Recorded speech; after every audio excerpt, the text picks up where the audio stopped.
તો ન્યૂઝ 18 ની ટીમ પહોંચી કાણેટી ગામ। અમદાવાદના કાણેટી ગામમાં પાણી ભરાયા છે। વરસાદના વિરામ બાદ પણ ત્યાં પાણી નથી ઓસર્યા। પાણીના નિકાલની નથી કોઈ પણ પ્રકારની વ્યવસ્થા અને હજુ પણ આ ગામમાં પાણી ભરાયેલા છે। અમદાવાદનું કાણેટી ગામ કે જ્યાં જળપ્રલય જેવી સ્થિતિ હજુ પણ ત્યાં પાણી ભરાયેલા જોવા મળી રહ્યા છે।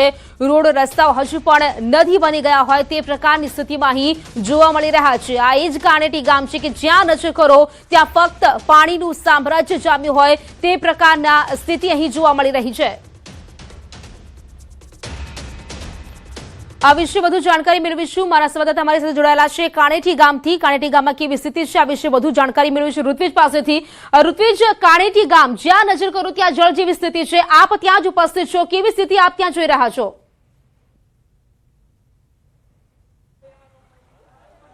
પ્રીતિ, આજે અમદાવાદ નજીક સાણંદ પાસેનો આજે કાણેટી ગામ છે કે જ્યાં છેલ્લા 2 દિવસની અંદર જે પ્રકારે વરસાદ વરસ્યો હતો તેના કારણે વરસાદી પાણી ભરાવાની સમસ્યા જોવા મળી છે। આપ દ્રશ્યની અંદર જોઈ શકો છો, અહીં જે ગામમાં અંદર જ્યારે પ્રવેશ થવાનો જે આ રસ્તો છે ત્યાં ચારે તરફ માત્ર ને માત્ર પાણી જોવા મળી રહ્યું છે, જેથી કરીને જે ગામવાસીઓ છે તેઓને બહાર નીકળવા માટેની પણ તકલીફ પડી રહી છે, ભારે હાલાકીનો સામનો કરી રહ્યા છે। કારણ કે આપ જોઈ શકો છો ચારે તરફ જે ટ્રેક્ટરની ટ્રોલી છે તે આખી ટ્રોલી આ પાણીની અંદર ગરકાવ થઈ ગઈ હોય તેવા દ્રશ્યો અહીં જોવા મળી રહ્યા છે। ચારે તરફ પાણી જોવા મળી રહ્યું છે, કારણ કે આજે રસ્તો છે કે જ્યાંથી ગામમાં જઈ શકાય છે, પરંતુ આપ જે દ્રશ્ય જોઈ રહ્યા છો અહીંયાથી એવી પરિસ્થિતિ છે કે લોકોએ આ પ્રકારના પાણીમાંથી પસાર થઈને જવું પડે છે। જે ગામના રહેવાસીઓ છે તેઓનું કહેવું છે કે અહીં પાણીના નિકાલ માટેની કોઈ વ્યવસ્થા ન હોવાના કારણે પાણી હજી ઓસર્યા નથી। લગભગ વરસાદે વિરામ લીધો છે તેમ છતાં આ પાણી હજી ઓસરવાનું નામ નથી લઈ રહ્યા, કારણ કે અહીં પાણીના નિકાલ માટેની કોઈ જે ખાસ વ્યવસ્થા હોવી જોઈએ તે વ્યવસ્થા નથી અને તેના કારણે જ અહીં પાણી ભરાવાની સમસ્યા જોવા મળી રહી છે। આપણી સાથે એક સ્થાનિક રહેવાસી છે, તેની સાથે આપણે વાત કરીશું કે કયા પ્રકારનો અહીં જે માહોલ છે તે જોવા મળી રહ્યો છે। શું કહેશો આપ, અહીંયા કયા પ્રકારે પાણી ભરાયેલા છે અને પાણીના નિકાલ માટેની કઈ વ્યવસ્થા છે? છેલ્લા 2-3 દિવસથી જે વરસાદ અવિરત વરસી રહ્યો છે અને કાણેટી ગામમાં એવી તાસીર છે કે આ બાજુ બી એટલા બધા રોડો થઈ ગયા છે, એટલે એની હાઈટ થઈ ગઈ છે, પાણીનો કોઈ નિકાલ છે નહીં। આ બાજુ નાળું છે અમારે રેલવેનું, એના હિસાબે બી પાણીનો જાવરો બંધ થઈ ગયો, આ બાજુ બી બંધ થઈ ગયું અને આ બેટમાં ફેરવાઈ ગયું છે અમારું કાણેટી ગામ। એટલે આને જો અત્યારે નહીં, આ 2 દિવસથી પાણી ઓસરતું નથી, વરસાદ રહેતો પણ આ પાણીને એની નીચાણ જતું જ નથી। એટલે કોઈ વ્યવસ્થા એવી કરવામાં આવે કે જે આ પાણીનો નિકાલ થાય, નહીંતર આ ધીમે ધીમે ગામ તરફ બી જતું જ જાય છે। આપ જુઓ છો અત્યારે આ દુકાનોમાં ભરાયું છે, આગળ ગામમાં જતું રહેશે અને બહુ ખરાબ પરિસ્થિતિ આમાં આવે એવી છે। આપ જોઈ શકો છો અહીંયા જે ગામમાં પ્રવેશતા જેટલી પણ દુકાનો આવેલી છે તે દુકાનોની અંદર પણ પાણી ઘૂસી ગયા હોવાની શક્યતા છે, કારણ કે જે મોટાભાગના શટરો છે તે પાણીની અંદર ગરકાવ જોવા મળી રહ્યા છે। એટલે ખૂબ જ ગંભીર પરિસ્થિતિ કહી શકાય, કારણ કે 2 દિવસ જે વરસાદ વરસ્યો હતો તેના કારણે આ પરિસ્થિતિનું નિર્માણ થયું છે। જો કે પાણીના નિકાલ માટેની જો પ્રોપર વ્યવસ્થા હોત તો આ પાણીનો નિકાલ થઈ શક્યો હોત। વરસાદે વિરામ લીધો છે, પરંતુ પાણીના નિકાલ માટેની યોગ્ય વ્યવસ્થા ન હોવાના કારણે અહીં આ પાણી છે તે તેમને તેમજ ભરાયેલું જોવા મળી રહ્યું છે અને હજી પણ ગામવાસીઓને ચિંતા છે કે જો વધારે વરસાદ આવશે તો હજી પણ વિકટ પરિસ્થિતિ થઈ શકે તેવી શક્યતાઓ રહેલી છે। આપ જોઈ શકો છો ચારે તરફ જે દ્રશ્યો છે માત્ર ને માત્ર પાણી જોવા મળી રહ્યું છે। એટલે ગામવાસીઓ દ્વારા જે વહીવટીતંત્ર છે તેમનું ધ્યાન પણ દોર્યું છે કે આ જે સમસ્યા છે તેનો તાત્કાલિક નિકાલ લાવવામાં આવે, જેથી કરીને જો હજી વરસાદ વરસે તો આના કરતાં વિકટ પરિસ્થિતિનું નિર્માણ ન થાય। જી બિલકુલ ઋત્વિજ, આપે સ્થાનિક સાથે પણ વાતચીત કરીને સ્થાનિકોનું પણ જણાવવું છે કે ત્યાં આજુબાજુ જે હાઈવે ઊંચા કરીને રાખવામાં આવે છે તેથી જ ગામ સુધી પાણી પહોંચી ગયું છે। શું દર વખતે આ જ પ્રકારની સ્થિતિ થાય છે તે લોકો પાસે?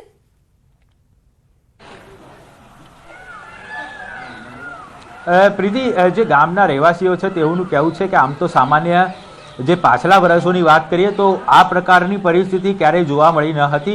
આ વર્ષે જ આ પ્રકારની પરિસ્થિતિ જોવા મળી છે, કારણ કે જે હાઈવે ઉપરના જે નવા રોડો બનાવવામાં આવ્યા હતા તે રોડોના કારણે પાણી છે તે પાણીના નિકાલની યોગ્ય વ્યવસ્થા કરવામાં આવી નથી અને જે આસપાસનું જે પાણી છે તે પાણી આ ગામની અંદર પ્રવેશે છે અને તેના કારણે જ આ પાણી ભરાવાની સમસ્યા જોવા મળી રહી છે। પાછલા વર્ષોમાં આટલા મોટા પ્રમાણની અંદર ક્યારેય પાણી ભરાયા નથી, પરંતુ આ વર્ષે પ્રથમ વખત એવું બન્યું છે કે આટલા પ્રમાણની અંદર પાણી ભરાયા હોય. એટલે જો યોગ્ય વ્યવસ્થા કરવામાં આવે તો ચોક્કસથી આ જે પાણી છે તેનો નિકાલ થઈ શકે છે. તેના માટે તેમણે જરૂરી જે વહીવટી તંત્ર, જે સંબંધિત વિભાગો છે તેનું ધ્યાન પણ ગામના રહેવાસીઓ દ્વારા દોરવામાં આવ્યું છે. એટલે તેઓની પણ એક જ માંગ છે કે યોગ્ય વ્યવસ્થા કરવામાં આવે, જેથી કરીને જો વરસાદ બંધ થાય તો તેના ગણતરીના કલાકોની અંદર જ આ પાણી છે તે ઓસરી શકે અને જે ગામવાસીઓ છે તે ગામવાસીઓને આવા પ્રકારના પાણીમાંથી નીકળવાની ફરજ ન પડે.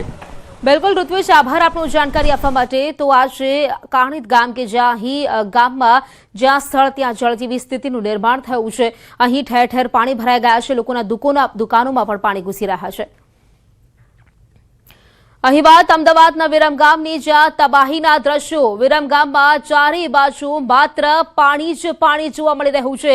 એપીએમસી અને તાલુકા સેવા સદન પણ પાણીમાં ગરકાવ થઈ ગઈ છે. જ્યાં જુઓ ત્યાં ફક્ત પાણીનું સામ્રાજ્ય જામ્યું છે, જેથી જનજીવન પર ભારે અસર પડી છે. ઉલ્લેખનીય છે કે ભારે વરસાદ પડ્યાના 24 કલાક બાદ પણ પાણી ઓસર્યા નથી. આ પાણી ભરાતા લોકો હાલાકી ભોગવી રહ્યા છે. રોડ રસ્તા નદી બની ગયા છે. દુકાનો અને ઘરોમાં જળનું સામ્રાજ્ય છવાયું છે.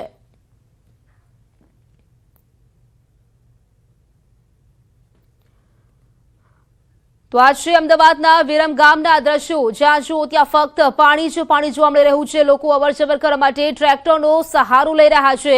વિરમગામના આ તબાહીના દ્રશ્યો, રોડ રસ્તા નદી બની ગયા છે. લોકોની દુકાનો છે, લોકોના ઘરો છે, ત્યાં પાણી ફરી વળ્યા છે. એપીએમસી અને તાલુકા સેવા સદન પણ પાણીમાં સમગ્રપણે ગરકાવ થઈ ગયો હોય તે પ્રકારના દ્રશ્યો અહીં જોવા મળી રહ્યા છે.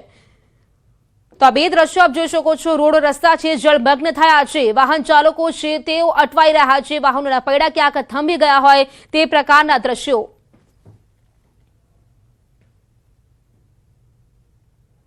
વિરમગામમાં જ્યાં જુઓ ત્યાં માત્ર ને માત્ર પાણી જ જોવા મળી રહ્યું છે.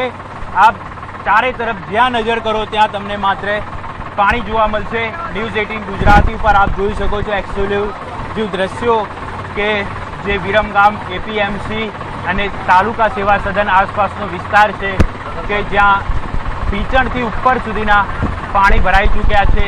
લોકો અહીં ભારે મુશ્કેલીનો સામનો કરી રહ્યા છે, કારણ કે છેલ્લા 2 દિવસથી અહીં આ પ્રકારની પરિસ્થિતિ જોવા મળી રહી છે.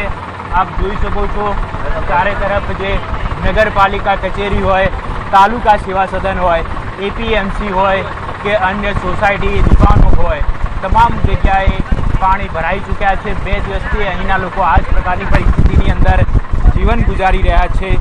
સ્થાનિકો એકબીજાની મદદે આવી રહ્યા છે, કારણ કે લોકો છે, અનેક લોકો જે અહીંયા ફસાયા હતા તેઓને રેસ્ક્યુ કરવાની કામગીરી હોય કે તેઓને જીવન જરૂરિયાતની વસ્તુઓ પૂરી પાડવાની કામગીરી હોય, સ્થાનિકો સાથે જિલ્લા વહીવટીતંત્ર, પોલીસ અધિકારી, પોલીસ કર્મચારીઓ તેઓની મદદે જોડાયા છે. કેમેરામેન પંકજ મકવાણા સાથે ઋત્વિજ સોની, ન્યૂઝ 18 ગુજરાતી, વિરમગામ. તો આ વિરમગામના દ્રશ્યો છે, જ્યાં જો ત્યાં ફક્ત પાણી જ પાણી. લોકો ટ્રેક્ટરનો સહારો લઈને અવરજવર કરવા મજબૂર બન્યા છે. અહીં પાણી ભરાઈ ગયા છે, પરંતુ પાણીનો નિકાલ નથી થયો. હાલ અમે અમદાવાદ વિરમગામ હાઈવે ઉપર છીએ. છારોડી રેલવે સ્ટેશન પાસેના આપ દ્રશ્ય હાલ જોઈ શકો છો. અહીં હાઈવે ઉપર પાણી ભરાઈ ચૂક્યા છે. જો કે જે પ્રમાણે છેલ્લા 2 દિવસમાં અમદાવાદ જિલ્લાની અંદર વરસાદ વરસ્યો હતો તેને પરિણામે અમદાવાદ, વિરમગામ, સાણંદની આસપાસના અનેક એવા ગામો છે કે જ્યાં જળબંબાકાર જેવી સ્થિતિ સર્જાઈ હતી અને ચારે તરફ માત્ર ને માત્ર પાણી જોવા મળી રહ્યું હતું. હાઈવે ઉપર પણ પાણી ભરાઈ ચૂક્યા છે, જેને પરિણામે ગત મોડી રાત્રે જે પ્રમાણે પાણીનો પ્રવાહ વધ્યો હતો તેને ધ્યાનમાં રાખીને જે હાઈવે છે વિરમગામ હાઈવે, સાણંદ વિરમગામ હાઈવે કેટલાક સમય માટે બંધ પણ કરી દેવામાં આવ્યો હતો. જોકે થોડા સમય પહેલાં જ આ જે હાઈવે છે તે ખુલ્લો કરવામાં આવ્યો છે અને ધીમે ધીમે હવે જે ભારે વાહનો છે તેની અવરજવર માટેની મંજૂરી પણ આપવામાં આવી છે. તકેદારીના ભાગરૂપે આ હાઈવે છે તે બંધ કરવામાં આવ્યો હતો. જોકે જે છારોડી છે, વિરોચનનગર, વિરમગામ, આ તમામ ગામોની અંદર આ જ પ્રકારની પરિસ્થિતિ જોવા મળી રહી છે અને કેડસમાણા પાણી ભરાઈ ચૂક્યા છે. કેમેરામેન પંકજ મકવાણા સાથે ઋત્વિજ સોની, ન્યૂઝ 18 ગુજરાતી, અમદાવાદ. તો ખેડા જિલ્લામાં જળબંબાકારની સ્થિતિ માતરના બામણ ગામ દલીલો રોડ પર પહોંચ્યું છે ન્યૂઝ 18 ગુજરાતી વરસાદી પાણીના તબાહીના આકાશી દ્રશ્યો ન્યૂઝ 18 ગુજરાતી પર આપ જોઈ શકો છો ખેડાના માતરમાં વરસાદના પાણીએ તારાજી સર્જી છે બામણ ગામ દલો